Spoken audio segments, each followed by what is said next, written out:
Hello and welcome to the Music Business Buddy with me, Johnny Amos, podcasting out of Birmingham in England. I'm the author of the book, The Music Business for Music Creators. I'm a music creator myself. I'm an industry consultant, an artist manager, and a senior lecturer in both music business and music creation. Wherever you are, whatever you do, consider yourself welcome to this podcast and to a part of this community. My goal is to try and educate and inspire music creators from all over the world in their quest to achieving their goals by gaining a greater understanding of the business of music.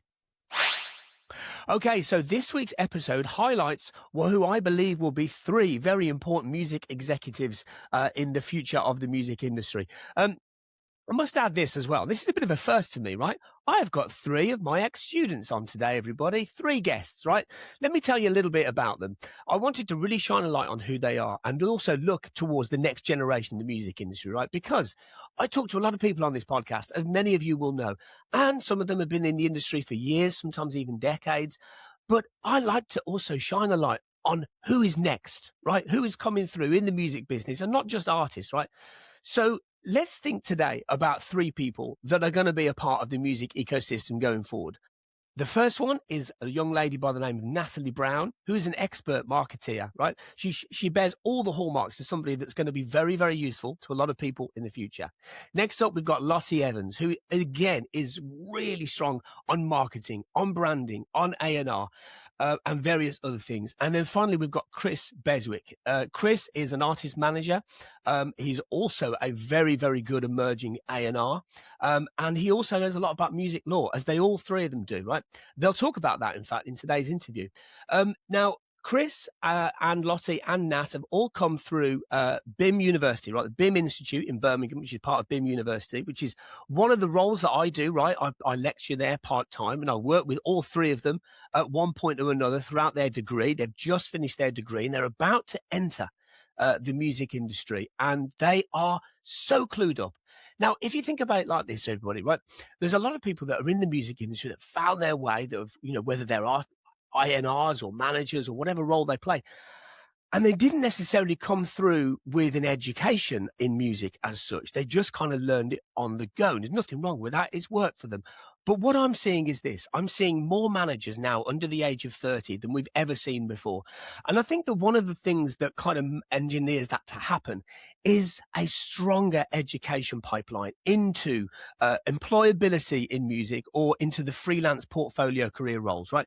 So I wanted to just shine a light on three people that I think are fine examples of the next generation of music industry executives. And I'm going to hand over to the interview now. Nat, Lottie, Chris, welcome to the Music Business Buddy. How are you? Good, thank you. Thanks for having us. Yeah, good, thank you. Yeah, thanks for having us on. Good. I'm glad you're here. I'm glad you're here.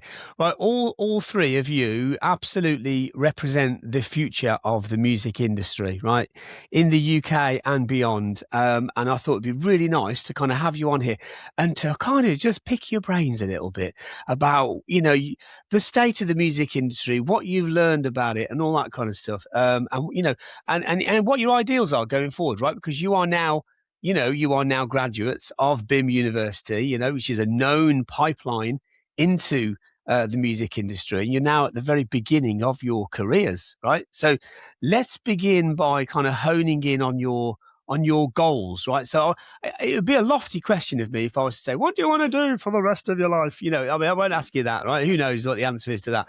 But what direction do you want your careers to be going in now in the next sort of 5 to 10 years?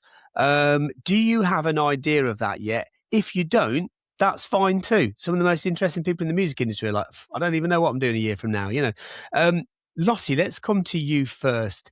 Do you have your sort of goals set roughly for the next 5 to 10 years? I think it's 10 years feels like such a massive time frame to think about. It's like, oh my God.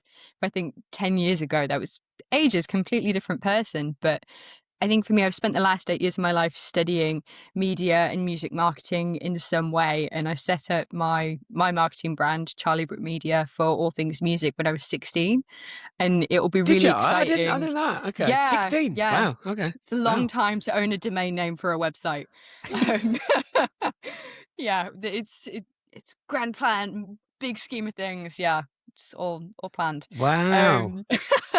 The long-term dream is obviously, I want to be financially independent, a house, a dog, a car, doing the stuff that I love doing music marketing. And I'm really excited, having done all this time in academia. I went to a normal sixth form, full time, doing lectures every single day, loads of coursework and exams. It'll be so fun to get to do something freelance and really explore all the psychology, politics, PR, photography, all of the studies that I've done and all the experience I've got, and just would dedicate some time to that and taking that wherever that goes over the next, I guess, decade, if we want to talk about it in scary terms. Well, yeah. So I shouldn't have thrown numbers around. It scares people when I do that.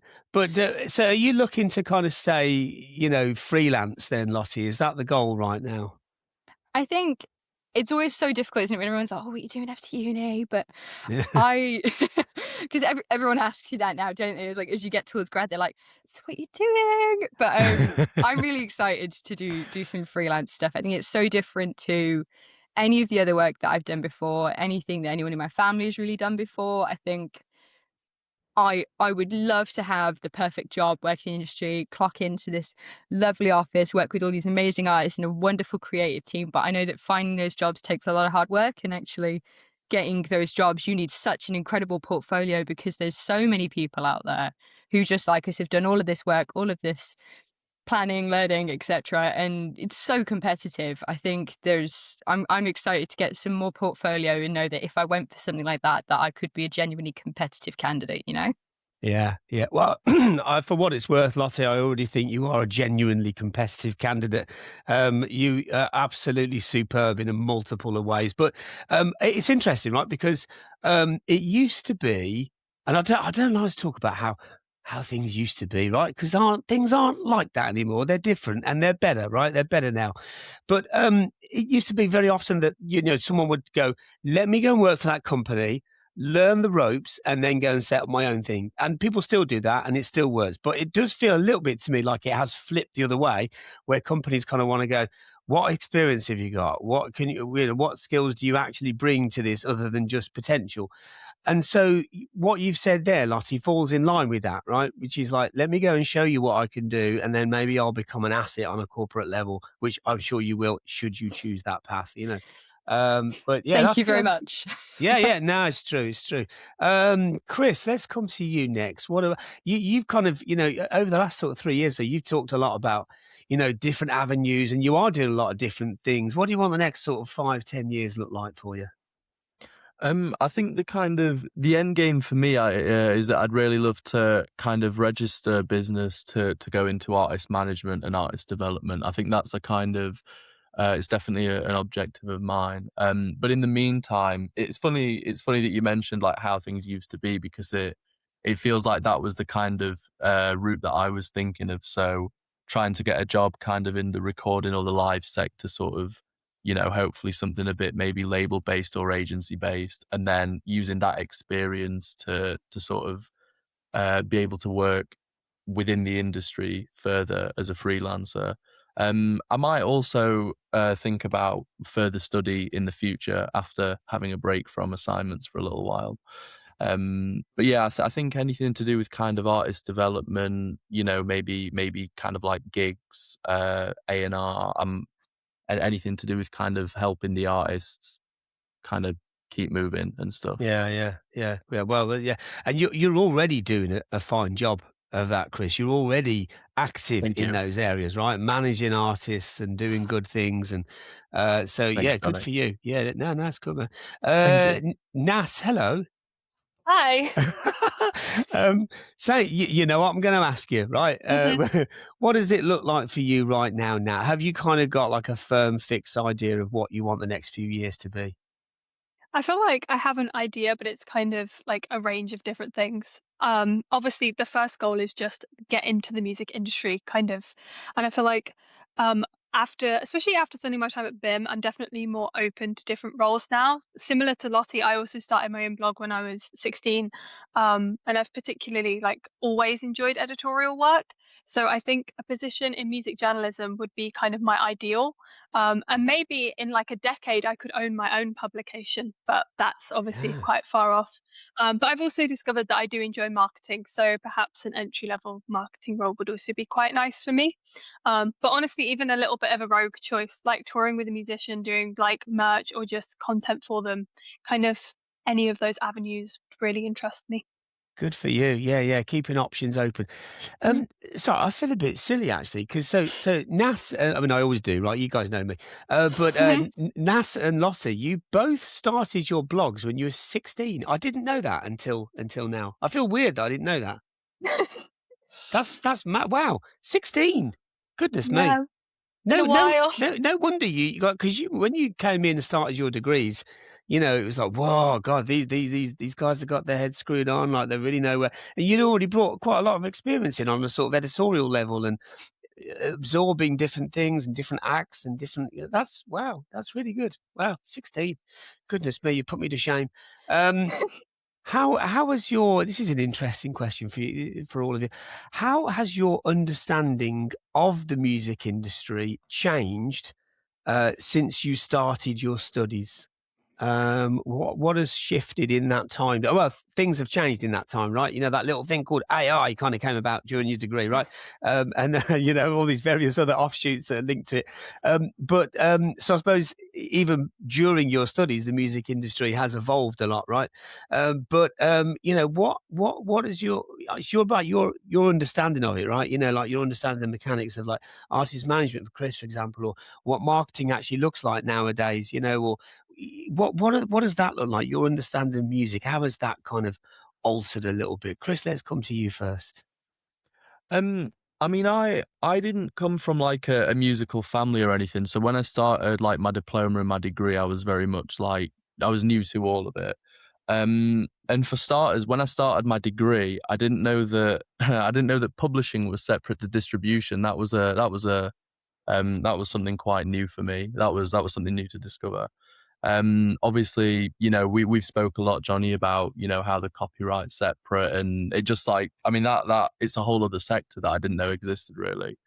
And as well as that, I You're not think, alone there, by the way, dude. You're yeah, not yeah, alone there, right? There's a lot of people that are very confused about that because the names are quite misleading, and so it's good that you know that, but please, thank you. you're not alone in thinking that, so don't worry. Oh no, no. I mean, it's obviously it's one of because they sound the same, don't they? Obviously, the names go back kind of in history, so it's sort of I don't know, maybe they need updating. But as well as that, I didn't. There were a lot of things where I sort of knew what things were. Like I've heard of a label and a studio, but then by doing the degree, you sort of learn how they're all connected and how they work with each other and things like, the difference between what a booking agent does, what a manager does, what a label does, sort of going through my diploma and especially my degree, you sort of learn about the sort of intricate differences between those kind of roles and stuff. Yeah, that's a good point, especially going into artist management because there's a kind of expectation that suddenly you have to know every single aspect of the music industry, Mm. which is like in some ways grossly unfair, but also it kind of goes part and parcel with the role, I suppose.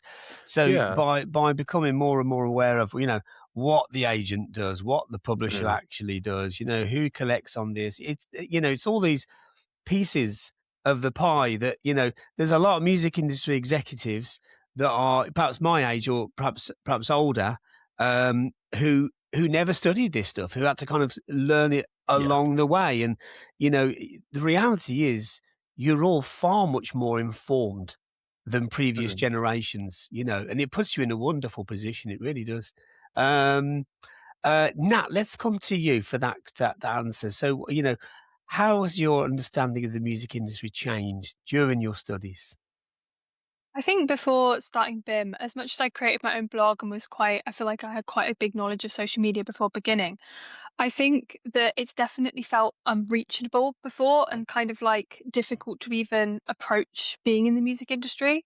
So coming to BIM and going through the degree, I've definitely felt like I'm now more a part of it rather than just watching it from the outside, which I think has been a really nice change. I feel like it's not necessarily about the music industry specifically, but if you get to be a little bit more involved in it, I think you become a bit more like a part of it. And also similar to something that Chris said is kind of like we haven't just focused on marketing, especially this year. We're doing a music law module, and that's definitely opened my eyes to all other aspects of the music industry and kind of made my impression and everything kind of a bit more well-rounded. Oh yeah, yeah, of course. That's the module that you do with Anne Harrison, right? Yeah, That's it the is. one. Yeah. Yeah. Okay. Wow. Okay. Just so okay. So for anybody listening or watching that doesn't know Anne Harrison, Lottie, tell us. Tell us about Anne. Gosh, tall order, Johnny. I threw you into that one there, Lottie. Sorry. You have a little, that's okay. I think we've been really, really lucky through our course leader and our module leader, which is John Hart, who's incredibly knowledgeable as a music manager and having had to deal with the nitty-gritty of music law himself as an artist and working for artists for so long, that we've got a really practical approach to it. We're not just reading judge synopsises, we've got a really kind of hands-on perspective. But we've been really lucky to have several sessions with Anne where she's talked through different kind of contracts and agreements with us, and she's been wonderfully helpful when we've had questions about examples of case law that we've discussed, or going, actually, Anne, what do you think to this issue? How would this play out in the real world? I think we've been really fortunate to be able to connect with somebody with such experience, with such an incredible client list. I will not try and summarize that for anybody listening, but I'm sure Anne Harrison will not mind if you Google what she's been up to, because she's got such an incredible wealth of knowledge and has done so much teaching and has written a very wonderful book I currently have sitting like on my shelf in my eyeline, that has quite honestly explained all of this so concisely and in such plain English that it really helps such a daunting topic feel so approachable. Yeah, yeah, that's a good point. So that's the book, Music the Business, that you're referring to there. So, we're talking about the legal representation of somebody that's worked with the likes of Ed Sheeran, Adele, just to name a few. She is nothing short of a legend in the UK music industry. Yeah, I know, Chris, you learned a lot from her as well. Yeah, I mean, I'll be completely honest, that the very, very first time I knew that we were going to meet, and I was slightly intimidated, and because it is, but she's such an approachable, nice person. Like, we've been able to email her before, and she gets back to us, and she's absolutely lovely. So it's been like Lottie said, really amazing being able to have sessions with her. Yeah, I think she's kind, isn't she? She's very kind. It's funny, isn't it? Because you look at someone like Anne or many others where you go, wow, they've achieved so much. And Yeah. actually, you can't help but just think, actually, a part of why is because of who the person is behind that role. And she's warm, she's kind, she's lovely. And it means something, doesn't it? Um, Absolutely. what do you feel most unprepared for entering the music industry? Is there any particular subject that you go, oh, I'm not sure about that over there? Right? What makes you feel, is there anything that makes you feel unprepared? Nat, let's come to your good self.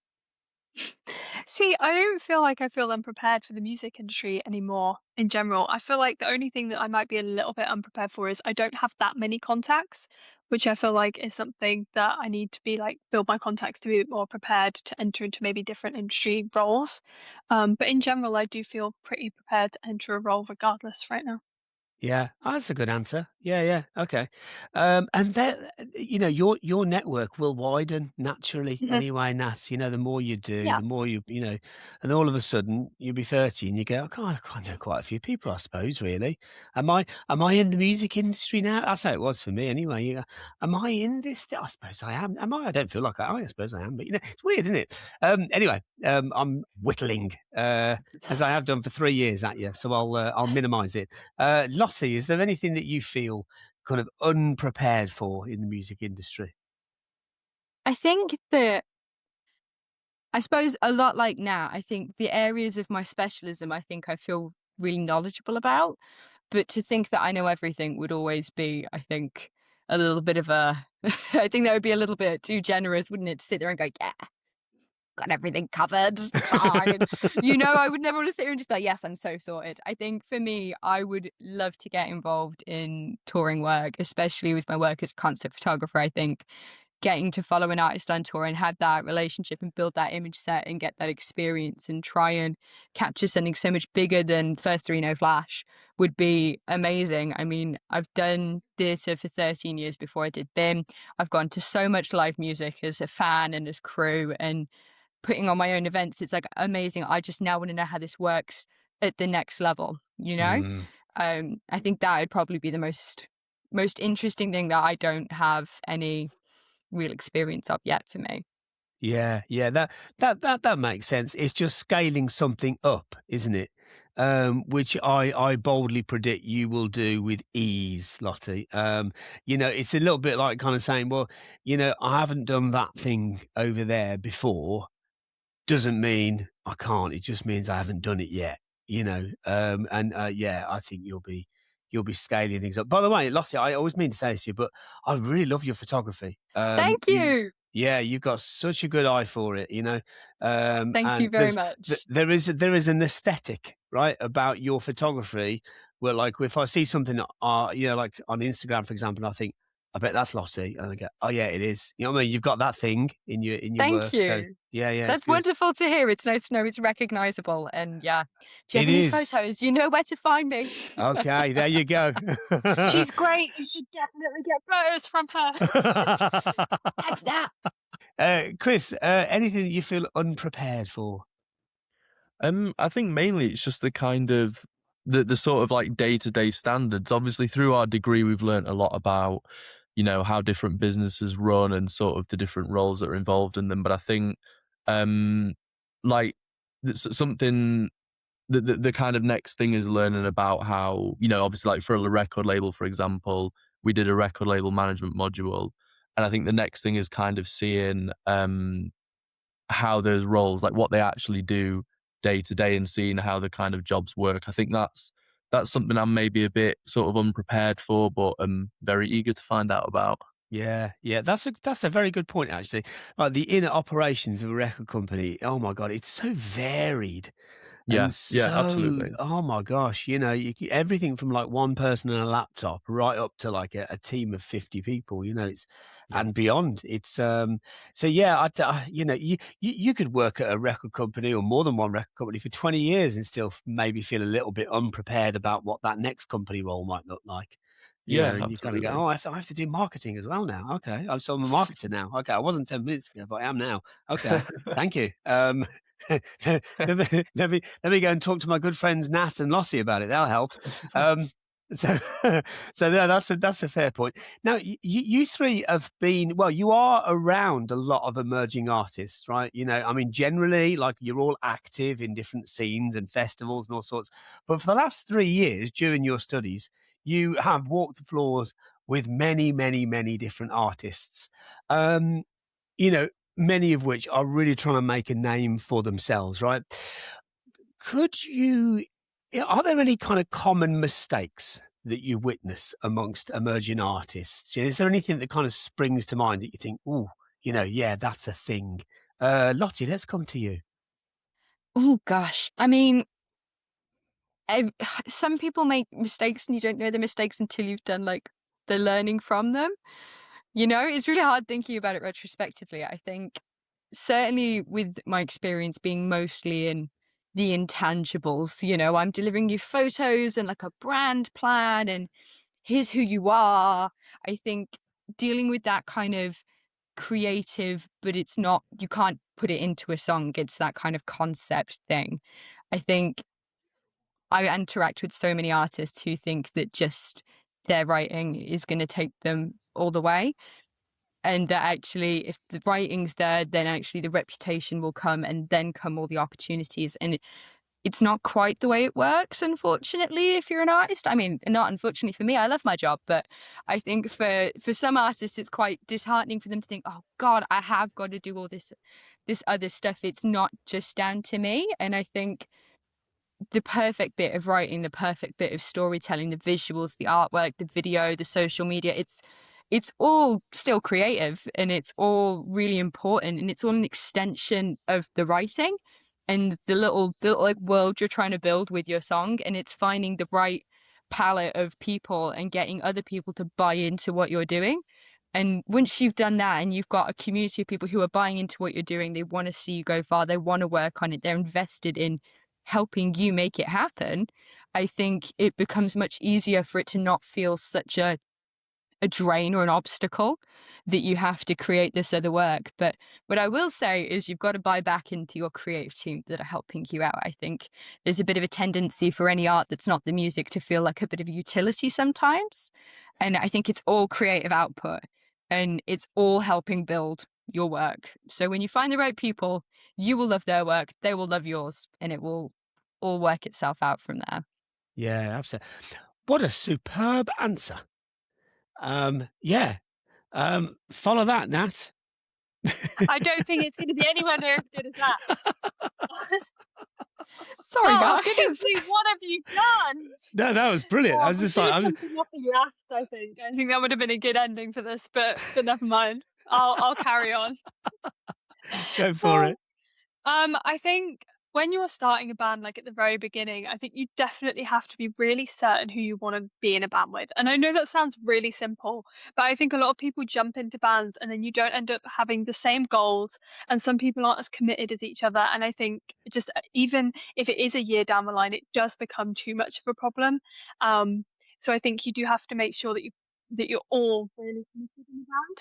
And of course, to bring it back to the marketing advice, I think having a populated social media and regularly posting is really important, and you can have fun with that to an extent. But I think it's a really great way for bands to get noticed, discovered, and be recognizable. And I think it's definitely important if you're trying to get yourself out there. Yeah, good point. Very, very good point. And what about your good self, Chris?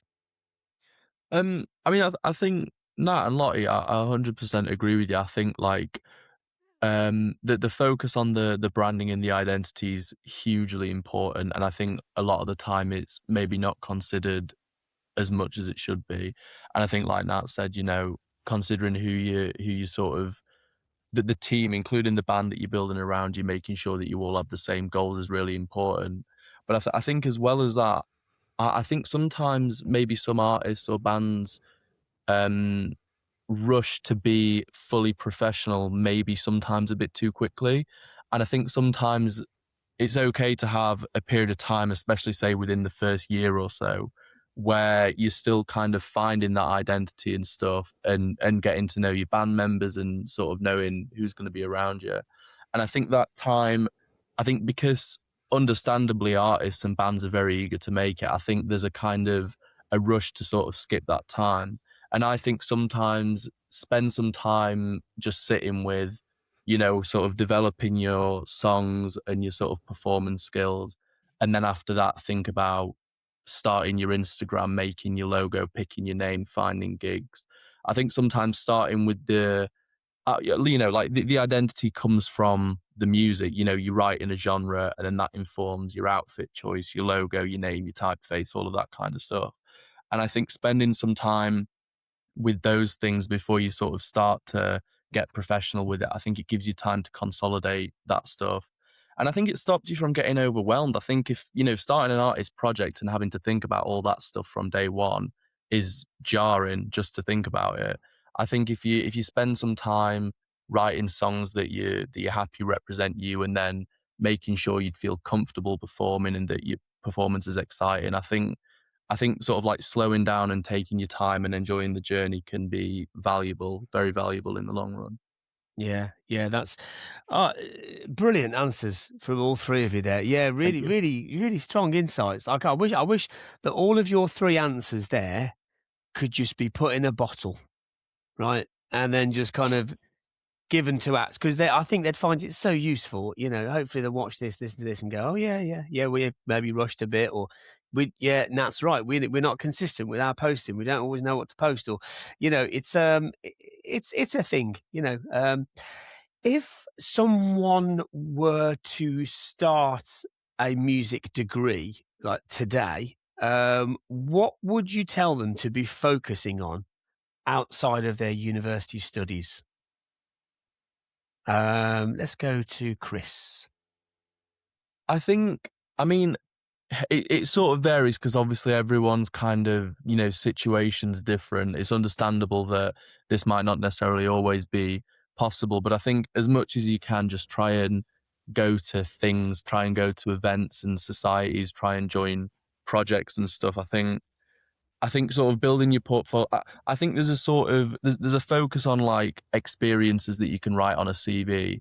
But in my experience, when you keep going to gigs and stuff like that, the same faces kind of keep popping up, and they're who you remember. So, after a while, when you're thinking of working on projects and stuff, and it's like who can do this, you've kind of got you can sort of put roles to faces, as it were. You can kind of go, oh, this person does this, and I've seen them so many times that I kind of know that they can do that, and I'm familiar with their work. Obviously, being able to do that work as well.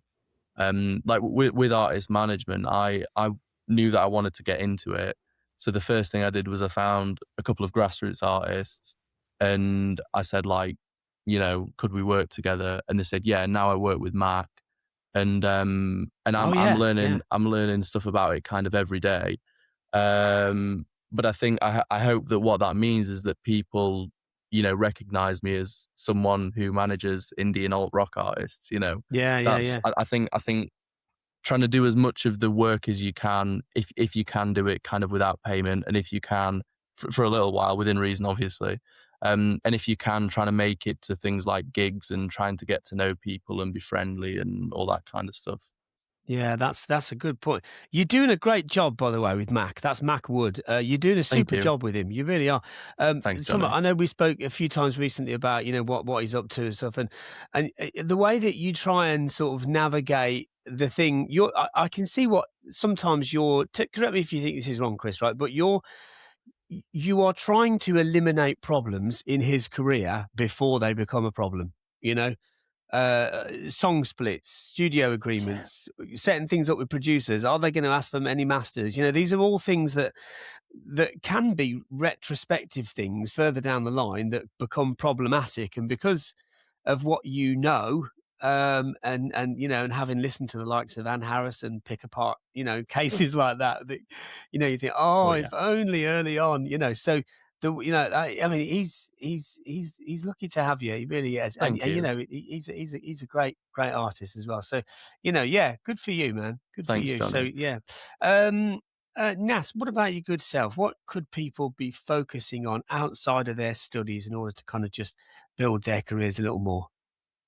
Yeah, it's quite simple, but I think I'd say if there's a project you're really passionate about, put a lot of effort into that and share it. Even if it doesn't necessarily feel that important, doing something you enjoy outside of your studies is really important. And sometimes your passion projects can be what ends up being like your main thing or something that really does propel your career forward. So always take time to do something you enjoy, and put passion into something yeah, that you like. Yeah, good advice.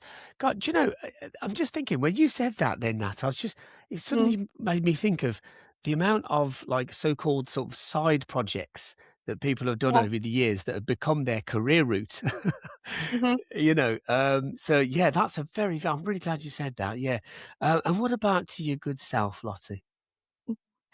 My advice technically comes from somebody else. Before I started at BIMM, I was told by a friend of mine who already knew BIMM quite well that the experience was going to be what you made it, and that actually you wouldn't be given a set experience. It's not quite like any other kind of university. And I think it probably goes for all music unis in that it is so much more tailored to what you do with your time, what you put in, what you choose, what you research, what you listen to, what you go to. And I think without that advice, I wouldn't have been so quick to push myself to go to different roles, go to gigs where I didn't know the people or the music. I was buying stuff for arena tours for people that I'd listened to for years before I went to BIM. And I'd be like, oh my God, it's in the small room at the Institute. How niche. Whereas now I'm going, oh, they're playing Centrala. It's 80 people. This is a new band. They're very small. They're on their way up. And I think that if you don't go to these things and you don't try the jobs, you don't know if you like it, you don't know if it works for you. You might do it once, you might hate it, you might never do it again. You might go, never offer me this, never offer me this again.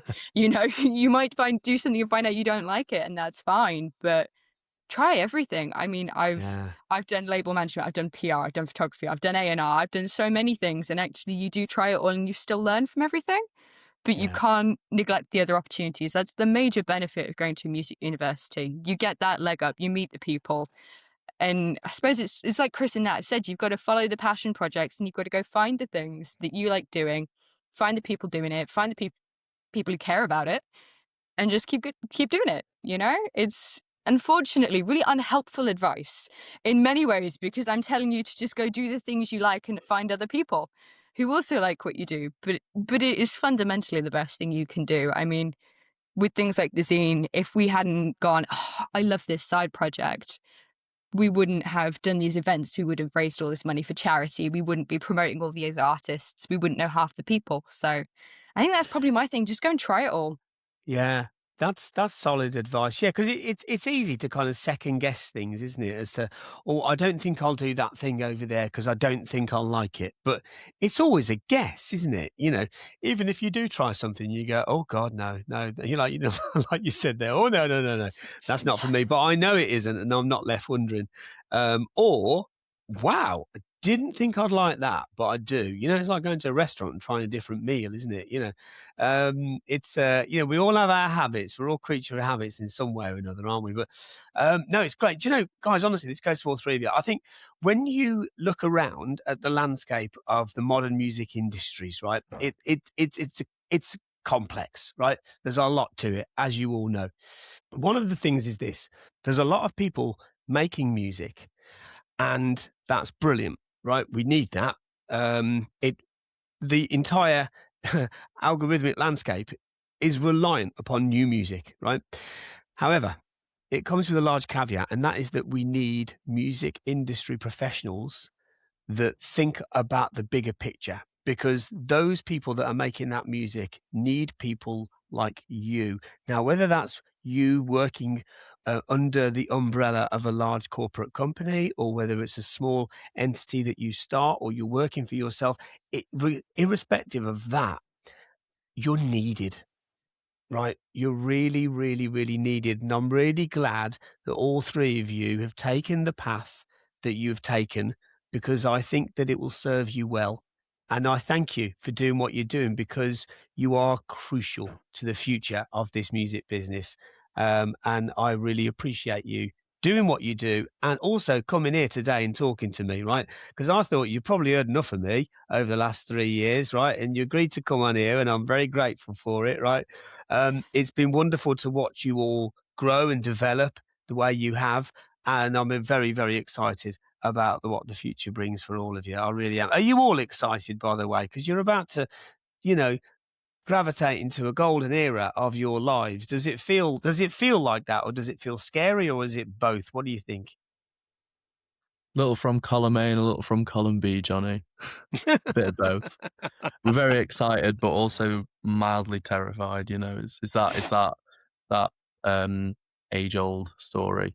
Yeah, well, it's the fear of the unknown, right? Oh yeah. But with that comes great excitement, doesn't it, as to what things could look like in the future, and knowing, and I know that you all know this, I'm preaching to the converted when I say it out loud, but it's still the truth, right? Is that your future is what you create. My God, that sounds cheesy, right? But it's true, isn't it? Right? It's true. It's like, I want to go and do this thing over here now. I really like that artist. I want to go and help them to tell their story. Or like, I really like what that band's doing. If they were to just alter this, maybe that could be something that would help them. Do I see myself in a role there doing that? Are they open to it? Right. That's another thing as well, isn't it? With artists, Lotty, you were mentioning earlier about kind of writing story and building narrative around something, because we all know that, artists want the music to do the talking for them, and eventually it will. But until then, they have to stand out from the crowd, and storytelling helps them to do that. Do you ever feel any pushback, Lottie, from artists that kind of go, yeah, what you've written is beautiful, but like, I just wanted people to hear the music. Do you kind of get that sometimes? I think I'm really lucky that the artists that I work with, for example, I've worked with Jazz Cat for a while now. I Oh, yeah, they're originally great. started working with Nat, actually. Thank you. I will tell them. Well, they'll hear it, actually. But um, I've worked with them for a really long time. And I think I'm really lucky that they really value my insight and that they trust that I will write the right thing. And that I think that trust is probably the most important thing. I think that if you're writing content for someone who you don't have that relationship with, or it's quite new, it's really hard for them to go, here's everything about me and all of the emotions that are wrapped up in my music, go present it to the world. I think that's a really hard thing for them to do, to surrender that control to you. And I think I'm really lucky that artists like Jazz Cat, I've done some work for Sycamore Hill as well. I've done some of their press content. They're great. Yeah. They're fabulous. They've only done one single, but they're really good. Yes. Well, Johnny, I'll send you an email afterwards. There might be an opportunity to see a couple of these bands live at some point. Okay, right. Me and Nat know what we're on about. We'll send you an email. Yes, we'll copy we you in this. do. We'll send you an email. You can find out all about it. But yeah, I think I'm really lucky that I don't get that much pushback on story and writing, because I think the artists are at that point where they're going, I need your help and I trust you've got that knowledge. But it's really hard for them, I think, to go, make me whatever I need to be. I trust you. I think that takes a while to work up for people. Yeah, that makes sense. I don't think that ever really changes, by the way, either. I mean, Yeah. it could be that you've got, like, you know, a president of A&R at a record company, and there's an artist comes in, they go, well, I've every reason to trust what that person says, but I'm not there yet. I don't know them, and that takes time, and, you know, hopefully it works. But no, that makes a lot of sense. Guys, thank you, all of you, right, for coming here today, for talking to me, for sharing your thoughts, for being outstanding people, right, and for representing, you know, the UK music industry moving forward. I think great things lie ahead for all of you, and I'm really glad that we kind of got to just put this in a little time capsule today, right, and look back on this in a few years and go, wow, look what they're all doing now. And I'll go, I know, I told you, that's why I had them on. They're all onto great paths. So anyway, I sound like an embarrassing uncle now, so I'll stop praising you. But I'll just say this, right? Good luck. You know where I am. I'm here anytime you need me. Okay. Thank you very much, Johnny. I really Johnny. appreciate it. Okay, there you go. God, they're so impressive, aren't they? They're so impressive. You know, they all have a very informed approach to where they want to be, what roles they think they can play, and of course their ideals will change, as we all do, right? No one stands still in this world anymore, do they? You're always constantly learning, constantly evolving. It's not like they've gone, okay, I've learned everything I need to know, off I go. It's not one of those. It's a continual learning path. We all know that. They certainly know that. But my goodness me, what three fine examples. If I look to the future of the UK music industry and I go, it's people like that that are going to be running things, I go, thank goodness for that. Everything's in a good place then. You know, I have great faith in them, as I do with a lot of people that I'm around and a lot of people I work with. There's so many good people. I know there's a million things in the world that we could moan about, but what's the point, right? Let's look on the bright side. Let's look at who's coming through and what's happening. So there we go. That was the purpose of today's episode. I hope you enjoyed it. If you've got any queries, questions, comments, reach out to me. I'm here to help. That's why I do this. That's why I'm here. Okay, enough from me today. Have a great day, everybody, and may the force be with you.